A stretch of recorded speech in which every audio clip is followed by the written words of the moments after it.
Amados, queremos continuar estudando nosso livro de Atos. Começamos no início do ano, Atos 1, estamos chegando aqui. Semana passada o pastor Emerson já pregou sobre Atos 6, sobre Estevão. Eu quero ver um outro aspecto de Atos 6, o comecinho do capítulo 6 ali. E o tema de hoje a gente vai falar sobre vencendo obstáculos. Nós vemos a igreja cristã primitiva crescendo, o início da igreja ali em Atos, ela está crescendo. E ela começa a enfrentar alguns, não poucos obstáculos, duros obstáculos. E para que ela fosse vencedora, para que ela triunfasse sobre esses obstáculos, o que ela fez, como que ela trabalhou. Obstáculos esses, muitas vezes, que vieram em razão até do próprio crescimento que eles estavam tendo. E nós queremos observar como solucionar problemas gerados pelo crescimento e tantas outras coisas na nossa vida. Se você analisar sua vida, sua família, toda a família, por exemplo, ela vai ter em algum aspecto, algum tipo de problema. Se você, como família, já enfrentou problemas, adversidades, dificuldades até de convívio, né? Com familiares, com parentes, com irmãos, com tio, com pai, com avô, com avó, né? Com sogra, né? Mas vocês passaram, todos nós passamos algum tipo de dificuldade. A igreja não é diferente. A igreja é o que nós podemos chamar da família estendida. Né? Porque muitas vezes você acaba se relacionando, você muda de cidade, você muda de região, você acaba se relacionando muitas vezes mais até com as pessoas, própria comunidade cristã que você convive, e ela é uma forma de uma igreja, de uma família estendida. Você tem um relacionamento com os teus parentes, próximos, com sua família, e de repente isso se estende a outros irmãos, que acabam agregando, como se fizessem parte da sua família. E por essa razão, os problemas não são incomuns, é comum termos problemas, como qualquer família, enfrentarmos problemas nos relacionamentos, isso vai ser inevitável. Mas assim como um corpo humano, por exemplo, você tem diferentes partes, mas uma precisa da outra. Nós como igreja precisamos um dos outros. Quando nós estamos estudando aqui o livro de Atos, nós percebemos que Lucas, ele está pretendendo apresentar, desde o capítulo 1 de Atos, até o final, ele quer mostrar uma igreja que triunfa, uma igreja que, apesar de todas as dificuldades, pelo poder do Espírito Santo, ela venceu obstáculos que tinha no seu caminho, enquanto eles avançavam em direção à promessa que Deus tinha dado, eles saíram de Jerusalém, irem para a Judéia, Samaria e irem até os confins da terra. Um grupo que começa com 12 pessoas, depois vai para 70, 120, 3 mil, 5 mil e se torna uma multidão. E Lucas, quando ele está escrevendo para eles aqui no livro de Atos, ele está querendo escrever para eles: olha, vocês não erraram em colocar a fé de vocês em Jesus, vocês não erraram em crer em Jesus. E aí a igreja, ele mostra nesse livro que a igreja é conduzida por Deus, e a igreja continuará sendo assim, conduzida por Deus, mesmo no meio dos obstáculos, das adversidades, o propósito de Deus vai se cumprir. E nós, como igreja, como indivíduos, como filhos dele, iremos avançar para o futuro que ele prometeu, o futuro que ele tem para você, conforme ocorreu no passado, na história desses homens. E aí você começa a observar, nos últimos capítulos que a gente leu e meditou aqui com a igreja, para quem está nos visitando, nós estamos meditando texto por texto, desde o capítulo 1. Começamos em janeiro, né? Estamos em maio, já estamos no capítulo 6, já estamos um pouquinho... A tendência, final do ano, a gente está no capítulo 12. Mas, mesmo diante das coisas que aconteceram ali, das perseguições, isso fica claro pelo texto que Lucas escreve, que a igreja de Cristo, ela triunfa. Mesmo diante de situações como quem estava aqui ouviu da hipocrisia de Ananias e Safira, né? Era um dos textos que mais me questionava: Deus, como é que pode nisso na graça? E aí a gente entendeu que tem a ver muito com a pessoa querer ser o que não é, com hipocrisia. E eles, mesmo com todos os obstáculos, venceram, triunfaram sobre a hipocrisia, triunfaram sobre a oposição da religiosidade, do sinédrio, dos líderes religiosos da época. Eles venceram a crise, as ameaças, a falta de cuidado com as viúvas, que nós veremos aqui um pouquinho, que eles enfrentaram. E aí, indo para o versículo, vamos ler desde o versículo 1, Atos 6, versículo 1 em diante, quero meditar com você, diz assim: naqueles dias, crescendo o número dos discípulos, os judeus de fala grega, esses judeus de fala grega eram chamados helenistas, eles se queixavam dos judeus de fala hebraica, porque suas viúvas estavam sendo esquecidas na distribuição diária de alimento. Por isso, os 12 discípulos se reuniram, os 12 apóstolos ali, reuniram todos os discípulos e disseram: não é certo negligenciarmos o ministério da palavra de Deus a fim de servir as mesas.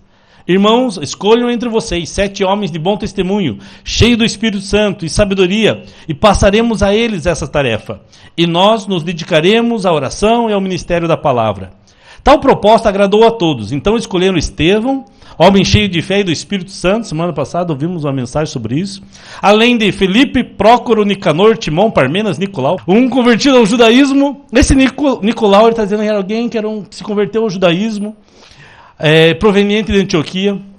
Versículo 6 diz: apresentaram estes homens aos apóstolos, os quais oraram e lhe impuseram as mãos. E o 7, assim a palavra de Deus se espalhava, crescia rapidamente o número de discípulos em Jerusalém, também um grande número de sacerdotes obedecia à fé. Ele mostra aqui que a igreja continuou, mesmo enfrentando problemas, dificuldades, eles conseguiram uma água para mim lá? Deu uma.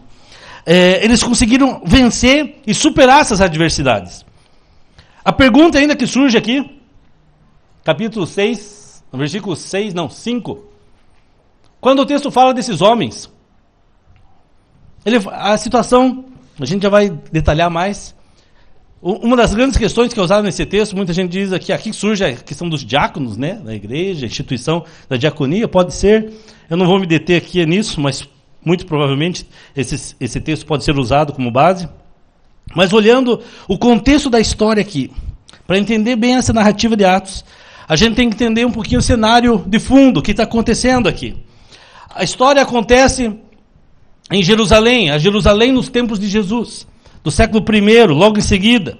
Jerusalém naquela época tinha pelo menos 200 mil habitantes.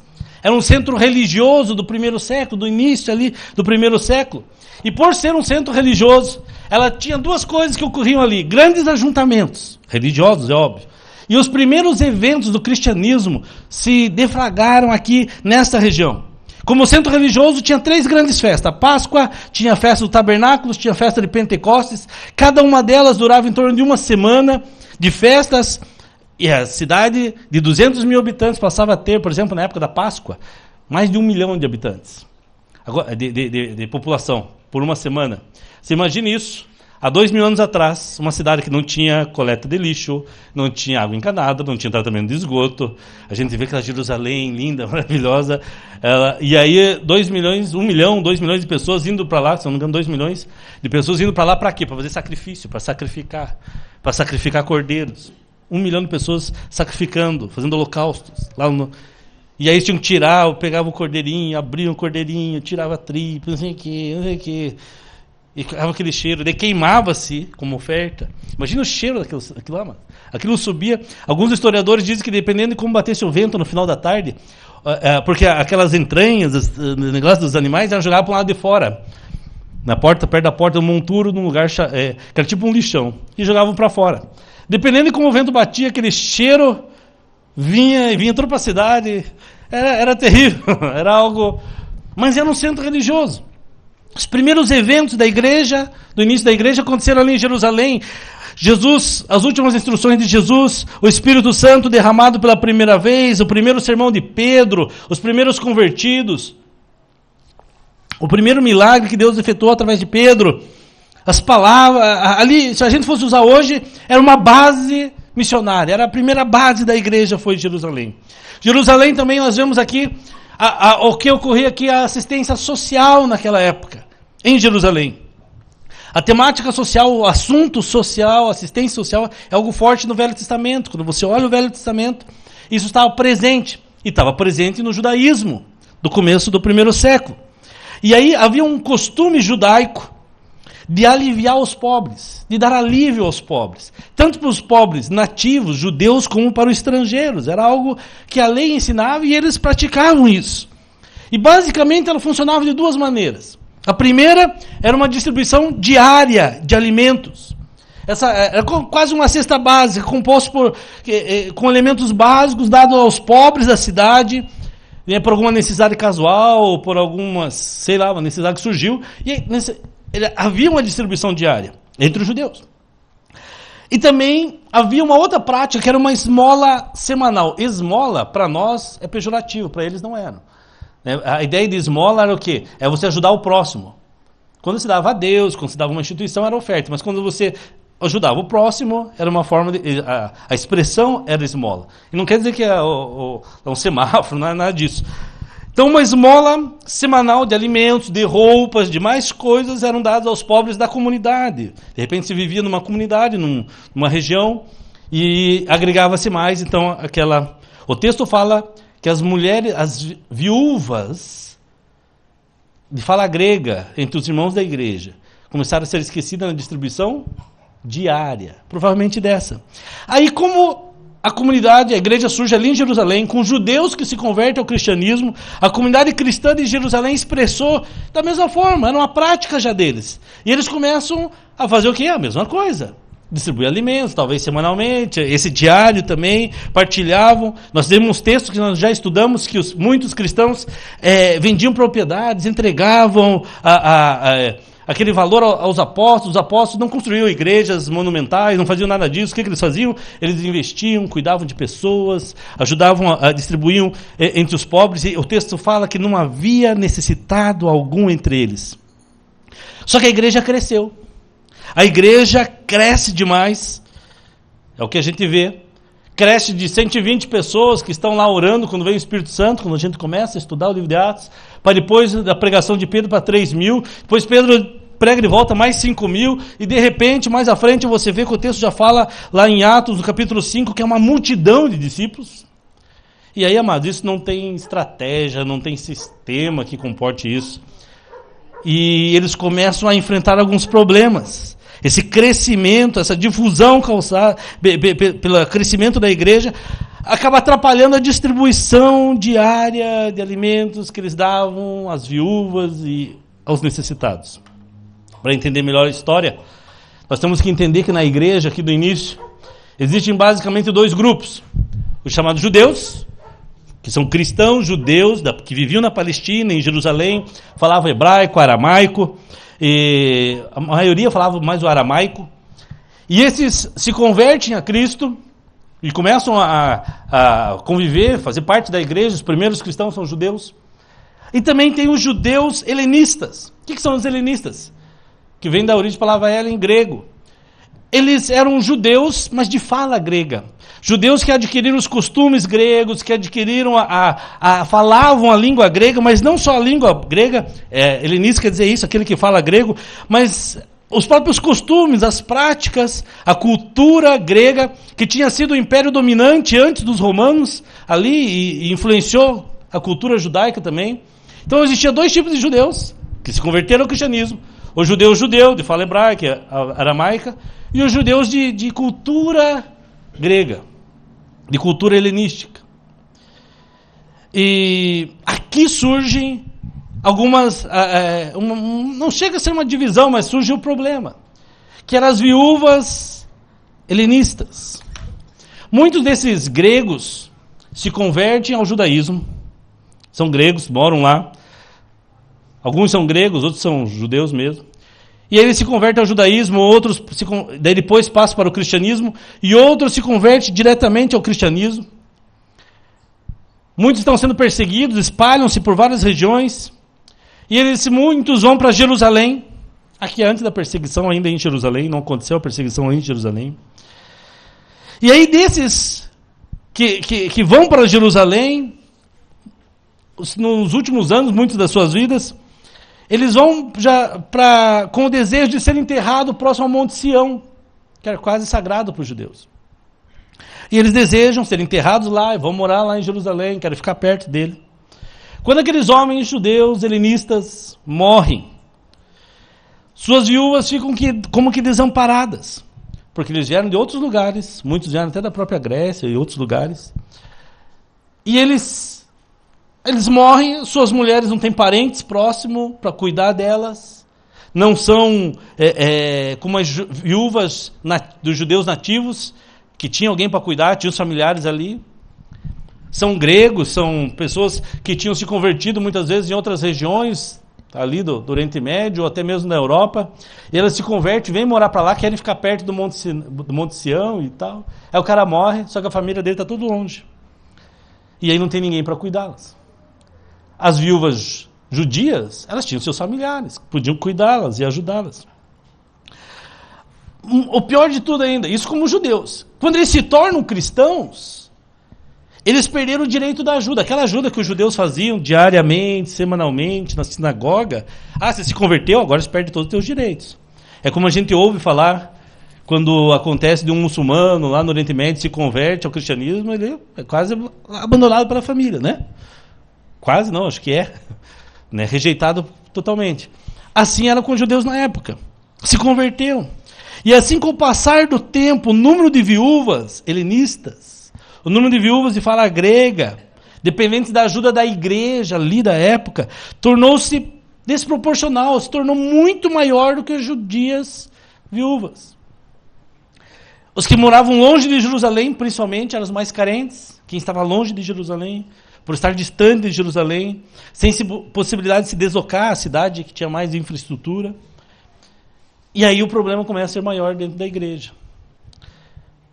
E isso surge que alguns irmãos, falam assim, olha, estão fazendo acepção de pessoas. As nossas viúvas helenistas estão sendo deixadas de lado, só dão para os judeus. E começa uma espécie de uma divisão, de um problema surgindo, de um obstáculo surgindo, mais um. Já teve Ananias e Safira, já teve perseguição. Pode ver, estamos no capítulo 6. As coisas vão... Outra coisa para a gente analisar o livro. Opa, aqui. Atos. Ele tem 3 partes. Deixa eu tirar aqui, senão você vai se confundir. Atos, nós dividimos ele em 3 partes. A primeira parte, Jesus no início do livro fala aí, portanto, a Jerusalém, Judéia, Samaria, até os confins da terra. Atos 1, Atos 28, você pode dividir nessas 4 bases. Atos 1 até o 6 estão em Jerusalém. Estamos terminando aqui o período que estão em Jerusalém. Esse capítulo 6 é uma transição, porque vai vir uma perseguição ferrenha contra a igreja. E eles vão começar a se espalhar, os cristãos vão começar a se espalhar. E vão para Samaria, para a Judéia. E depois, mais para frente, lá na frente do livro, capítulo 10, 12, lá, até os confins da terra, até o 28, com Paulo pregando por todas as nações, etc. Aqui, então, um texto bem crítico. Você analisa, que se a gente analisar com calma, é quase uma aula hoje aqui.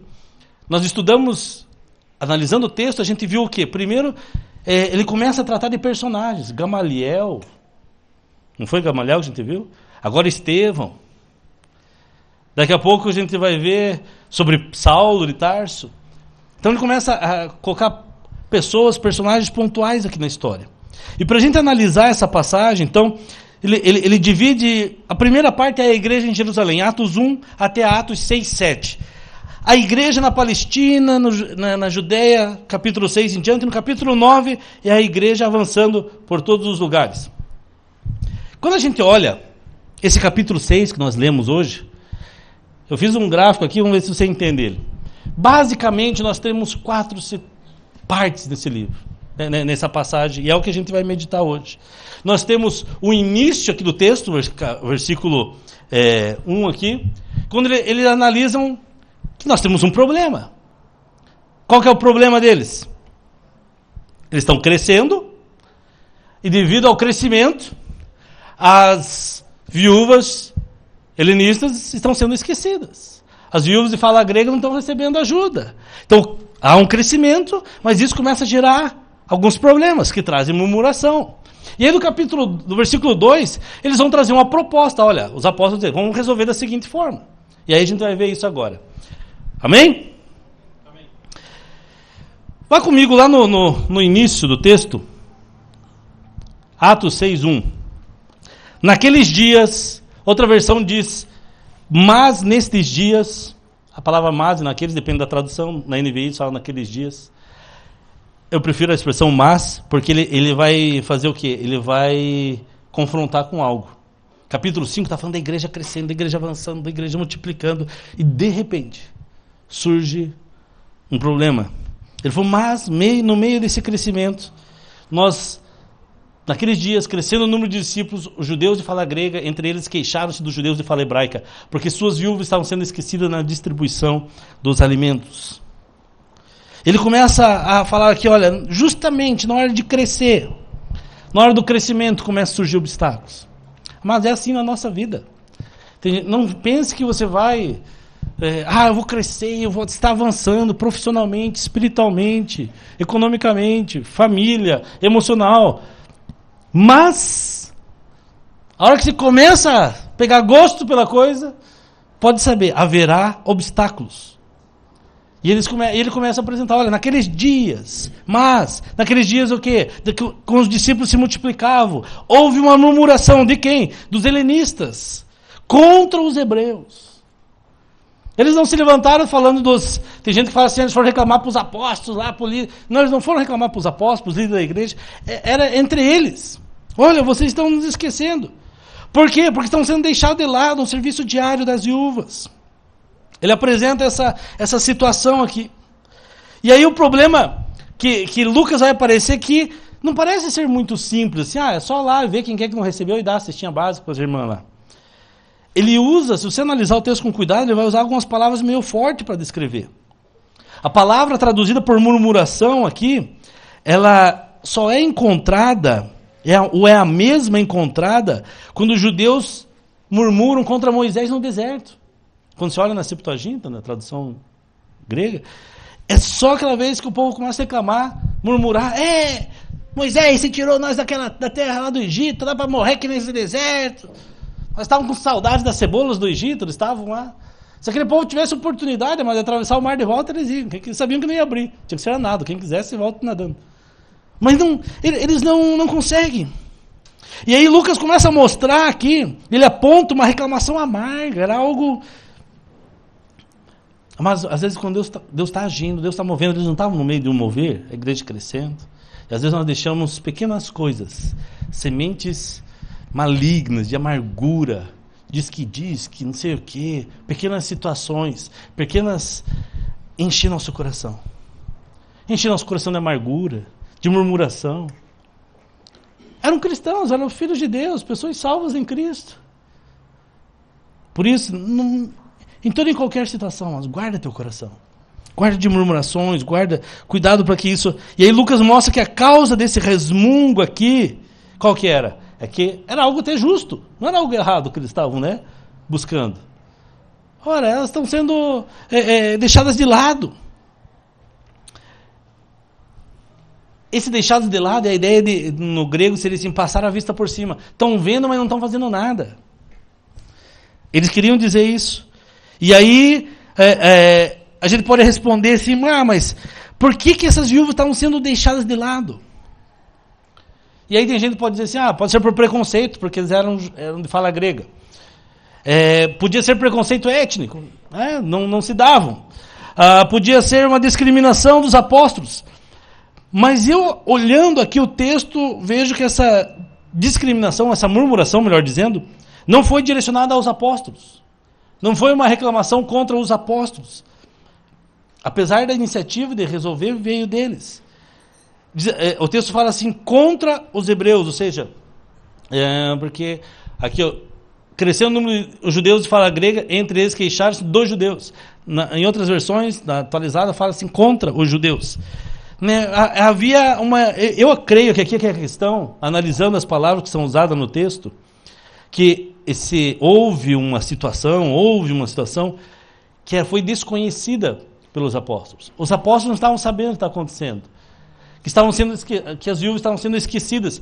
E quando eles souberam do que estava acontecendo, eles foram resolver. Eu acredito, e o que dá a entender o texto, que elas não foram discriminadas intencionalmente. Aconteceu. A igreja foi crescendo, foi tomando proporções, foram multiplicando os cristãos. Atos 4:34, alguns versículos antes diz que não havia entre eles necessitado alguns, e de repente surge essa situação com essas irmãs. E aí derruba toda aquela questão assim, não, era discriminação, não era, eles estavam no meio do mover. Só que mesmo no meio do mover de Deus, do agir de Deus, Deus fazendo, nós podemos cometer erros. E ninguém está livre de erro. Nenhuma família, por isso que eu comecei falando sobre família, é tão perfeita que não enfrente problemas. E muitas vezes os problemas que as famílias enfrentam não é nem por maldade de alguém. É porque teve um ponto de vista diferente, vê situações de outra forma. Mas a igreja começa a enfrentar isso. Então, esse era o problema que eles estavam enfrentando. Aí vem a proposta. Qual que é a proposta dos apóstolos? A prioridade dos 12. E como que eles reagiram àquilo? O que eles fizeram? O foco aqui, ou melhor, a proposta aqui que eles vêm trazer, diz assim: por isso os 12 reuniram todos os discípulos e disseram: não é certo negligenciarmos o ministério da palavra de Deus a fim de servir as mesas. Irmãos, escolham entre vós 7 homens de bom testemunho, cheios do espírito e de sabedoria, e passaremos a eles essa tarefa. E nós nos dedicaremos à oração e ao ministério da palavra. Eles trazem a proposta, nós como apóstolos vamos manter o foco na palavra, na oração. Esse é o nosso chamado. Nós vamos colocar as coisas no lugar certo, vamos colocar a prioridade certa. Colocar a prioridade certa. Nós não vamos abandonar a palavra. Eles não estavam desmerecendo aquele fato social, mas eles estavam falando: vamos fazer o seguinte, isso aqui tem que ser resolvido. Vamos escolher pessoas, não vamos escolher qualquer um para cuidar disso. Nós vamos continuar focados naquilo que estamos fazendo. E vamos levantar um grupo de irmãos. Outra coisa que é interessante aqui, eles não ficam procurando de quem que é a culpa. Por que eles não estão sendo atendidos? Quem que é o culpado, né? Quem vai fazer a delação premiada, né? Não, eles não vão atrás do culpado, não vão fazer uma CPI para isso. Mas o que eles fizeram foi resolver o problema. Os 12 ali se reúnem, e a questão aqui não é servir ou não servir a mesa. Eles não estão dizendo se isso é importante ou não é. Mas a prioridade deles era palavra e oração. Como líderes da igreja, está dizendo o seguinte: eles estão dizendo, nossa prioridade é se dedicar à palavra, para ensinar pessoas, e nos dedicarmos à oração.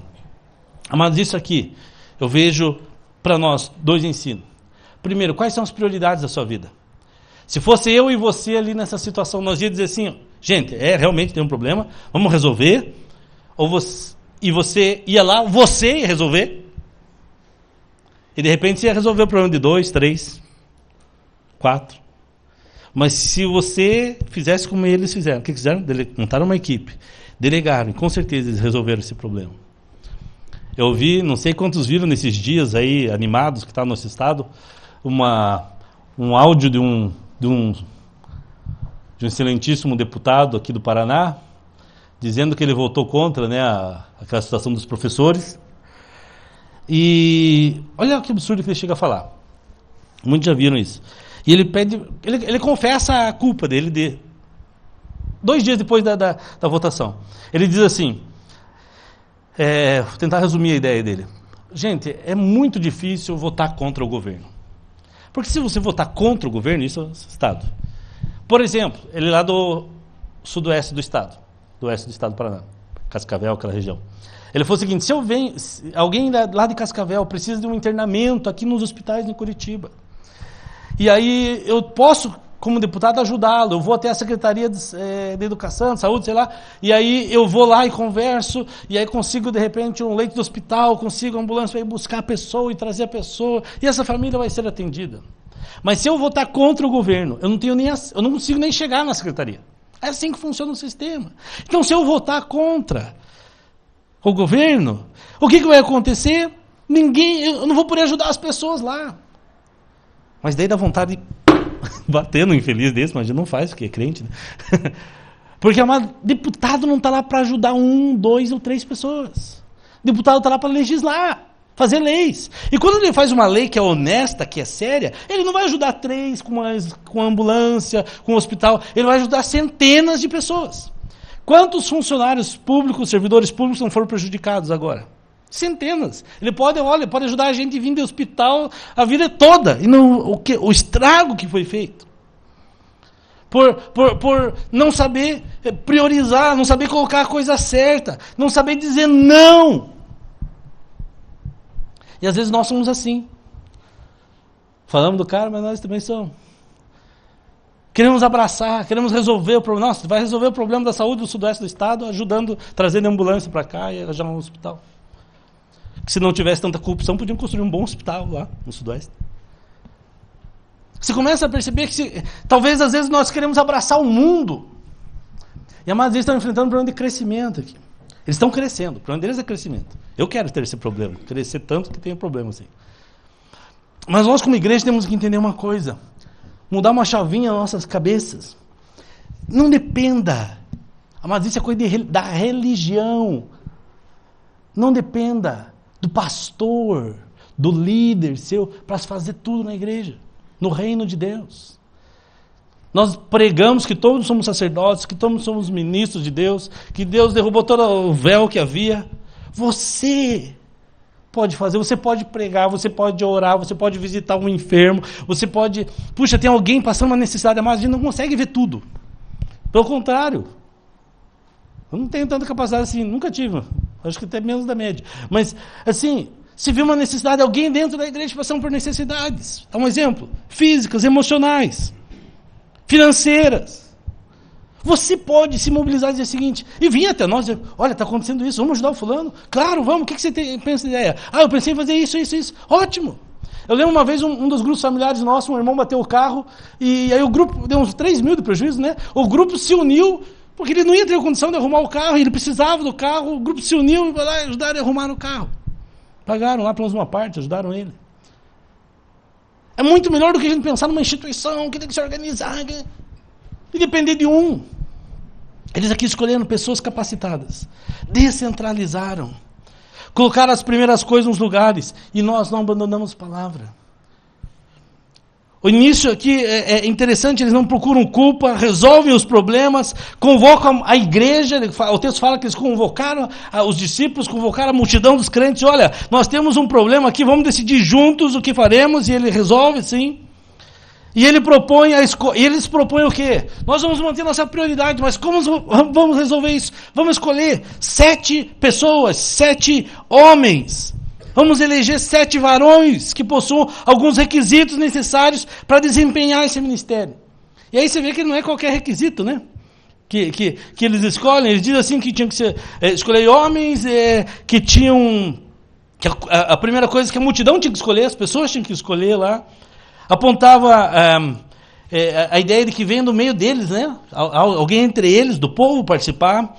Tinham que ser respeitáveis. Tinham que ter de boa reputação, tinham que ter um bom testemunho público, né, daquilo que eles faziam. Eles tinham que ser espirituais, ou seja, cheios do Espírito. Não é porque vai distribuir cesta básica, o cara tem que ser uma casqueira, né? Tem que ser um virado no avesso, um traia, né? Não, tem que ser... E tinham que ser sábios, para agir com sabedoria, saber quando que era necessário ou não.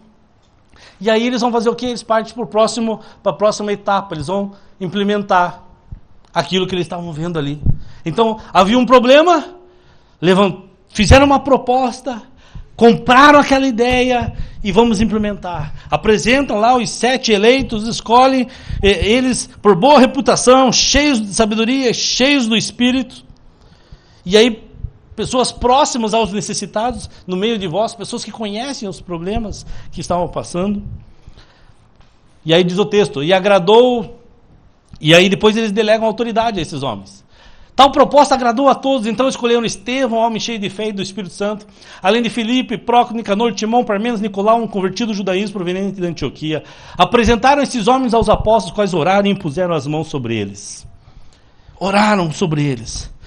Todos aqui com nomes gregos, provavelmente eram até ligados aos helenistas, bem provável, não se tem certeza. E aqui alguns dizem, né, que a escolha dos diáconos pode ser... E também tem uma das questões mais difíceis do livro aqui, de Atos, que desde o início nós precisamos reconhecer que o livro de Atos, não há dúvida que o propósito de Lucas ao escrever Atos é mostrar que o crescimento da igreja se dá mesmo por meio de uma ação do Espírito Santo. Deus usa pessoas aqui, situações... Não quer dizer que tudo que eles faziam em Atos tem que ser modelo para nós, mas nós temos que tirar lições daquilo que eles faziam. E que eles falam aqui em certo momento... Cadê a palavra aqui? Me fugiu. que eles escolhem, outra versão fala, apresentar almas para esse serviço. A proposta agrada a todos. É um trabalho, é um serviço. E eles se entregam aquilo, vão fazer. Todos aprovam. Versículo 7, nós temos o resultado disso. A igreja de Cristo, a igreja de Jesus com o foco na palavra, vai triunfar. Amado, coloque foco naquilo que você faz. Priorize a palavra na tua vida. Tem situações, N situações, não sei o que faço, nos negócios da minha vida. Primeiro, priorize Deus. Claro, aqui os eram apóstolos, mas vamos colocar vocês, você, nós aqui. Diante de uma situação, de um problema, como que nós reagimos? Eles priorizaram. Colocaram o foco naquilo que eles queriam. Que era o papel deles. E priorizaram a palavra. Às vezes, qualquer probleminha, eu paro de congregar, eu paro de ajuntar. Amados, igreja, tem um monte de bocó aí fora falando bobagem, não sabe o que fala, aprende meia dúzia de palavras, lê 3 livros e acha que sabe tudo. Igreja, amados, não é só o culto. Igreja não é só o grupo familiar, também. Nós precisamos, por exemplo, uma das coisas que a igreja é ajuntamento. Quando nós nos reunimos, você vem para o culto. Tem gente aqui hoje desde as 6 horas, né? O ajuntamento começou às 6 horas. E você cresce no ajuntamento. E depois termina a celebração, nós temos um período de celebração de 2 horas, mas o ajuntamento às vezes continua. Quantos que não ficam papeando? Às vezes é um momento gostoso de comunhão e tal. Isso é ajuntamento. E aí você cresce no ajuntamento.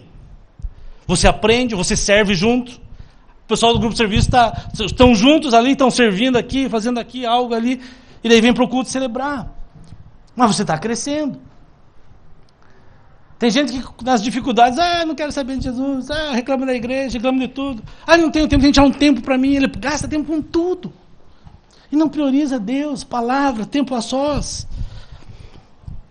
E aqui ele continua dizendo o seguinte, ela continuou vitoriosa, a igreja continuou crescendo, mesmo no meio de adversidades, mesmo no meio da oposição dos religiosos, dos rabinos da época lá, mesmo quando as mentiras, quanto as hipocrisias de Ananias e Safira, pessoas que mostravam ser uma coisa que não eram, tentavam viver o que não eram, né? A oposição do Sinédrio, a crise ali com as viúvas, o cuidado, eles falharam, eles viram que falharam, a igreja falhou, mas mesmo assim eles vão atrás, resolvem, e eu creio, amados, que mesmo assim, eles estão dizendo, nós venceremos. O texto fala, assim a palavra de Deus se espalhava, crescia rapidamente o número de discípulos em Jerusalém. Também um grande número de sacerdotes obedecia à fé.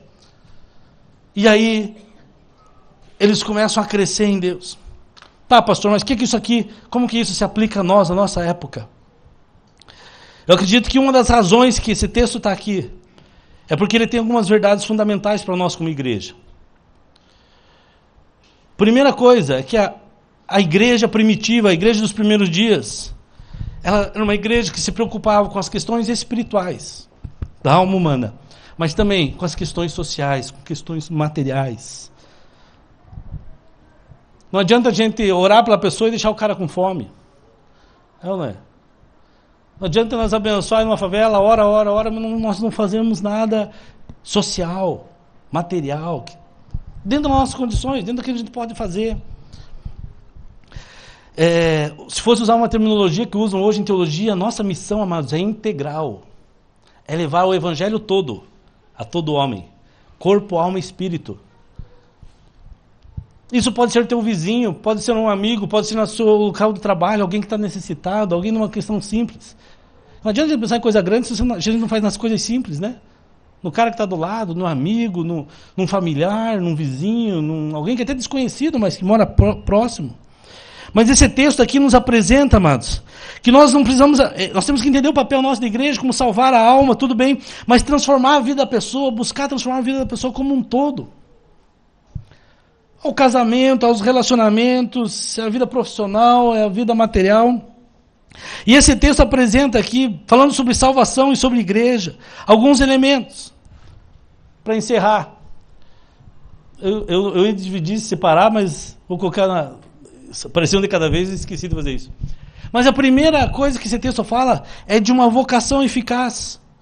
O texto fala para nós aqui que um dos maiores grupos que foram opositores deles foram os sacerdotes. Homens que deviam estar defendendo as coisas de Deus e se levantaram contra a Cristo. Não adianta nada, às vezes a pessoa está servindo e fazendo a coisa da forma errada. Qual que é a tua vocação? Sirva ela de forma eficaz. Você tem um chamado. Quanta gente enterrando talento, dom que Deus deu. Você tem um dom de ensinar, de cuidar, de pastorear, de conversar, de ouvir, seja lá. Deus te deu dons. Deus te deu vocações. Não adianta eu esperar que o outro faça aquilo que arde no meu coração. A soberania, outra coisa que esse texto nos ensina sobre a soberania de Deus é a responsabilidade nossa. Deus age. Deus age, claro que Deus age, mas existe a nossa responsabilidade. Deus nos deu o seu Espírito. Para quê? Para nós fazermos algo. Não para nós ficar só chorando. Não, Ele nos deu o Espírito para nós agirmos em nome dEle. É nossa responsabilidade. Nossa responsabilidade é fazer a obra, pregar o Evangelho. Deus age, mas é através de nós. Deus não manda anjo. Deus age através de você. Nós vimos um vídeo esses dias com alguns irmãos que diziam assim, que as mãos de Deus na terra são as tuas mãos, amado. Alguém que está precisando de um abraço, de um muito obrigado, de uma palavra. Você, as mãos de Deus na terra são as suas. Quando você abençoa. Que dia que vocês vão fazer lá um negócio lá nas menininhas, né?